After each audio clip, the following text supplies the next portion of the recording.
Many people assume that we don't respect or enjoy sports, but this couldn't be further from the truth. We love sports, respect athletes, and think it's possible to be an ethical fan.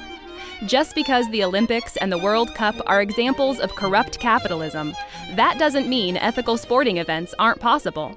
In fact, they've actually happened. There are several cases from the past 100 years of non-exploitative international sports exhibitions, Swolecialism, or where sports and socialism meet. If you look back to where we were a century ago, workers had this new thing called leisure, or free time, because they had fought for 8-hour days, weekends, and all sorts of other amazing benefits of collective organizing. And these workers wanted to use sports as a way to educate both the mind and the spirit, nurture the body, and promote socialist values like solidarity, equality, and fairness. There were plenty of athletes across the spectrum on the left that saw the modern Olympics as nationalistic, exploitative, and competitive to the point of spoiling the enjoyment of sporting. So they proposed some alternatives. The workers' sports movement had its beginning in 1913, but its development was hindered by World War I. The workers' sports movement launched post-war in 1920 by the Socialist Workers' Sport International, or SOSI, in Lucerne, Switzerland. Lucerne is a mere 87 miles away from Lausanne, Switzerland, home of the International Olympic Committee, or IOC, and FIFA. When SOSI was founded, the movement included roughly 1 million members, with membership from over 16 countries, mostly in Europe, and included close to 700 Americans as well. The first Workers' Sports Olympiad was held in 1925 in Frankfurt. In 1931, Vienna hosted the second Workers' Olympiad, which attracted 250,000 spectators and 80,000 participating athletes.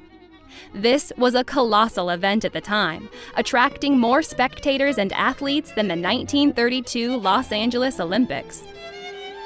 The third and final Workers' Sports Olympiad took place in 1937 in Belgium as World War II interrupted and ultimately put an end to the Workers' Olympiad. When the dust from World War II settled, the International Labor Sports Federation, or CSIT, was established as the successor to SOSI.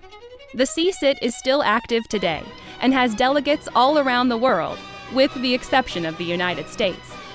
Their charter emphasizes labor rights, tolerance, democracy, and dialogue above profit. In other words, the opposite of the IOC. Socialist sports movements weren't limited to Europe. In America, members of the Communist Party in Chicago launched their own counter-Olympics in 1932.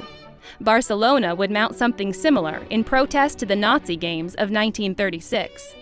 While the IOC claims that the Olympics is the only way, we can look to these actual alternatives. A better games is possible, if the people are willing to fight for it. Smart cities the world over, from Boston to Budapest, from Rome to Stockholm and Hamburg, all voted to reject the Olympics and can see that there are other completely plausible solutions out there.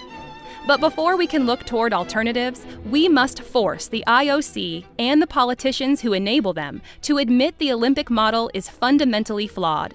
In their quest to make the absurdly wealthy even wealthier, the Olympics create environments where the abuse of athletes and marginalized communities is inevitable.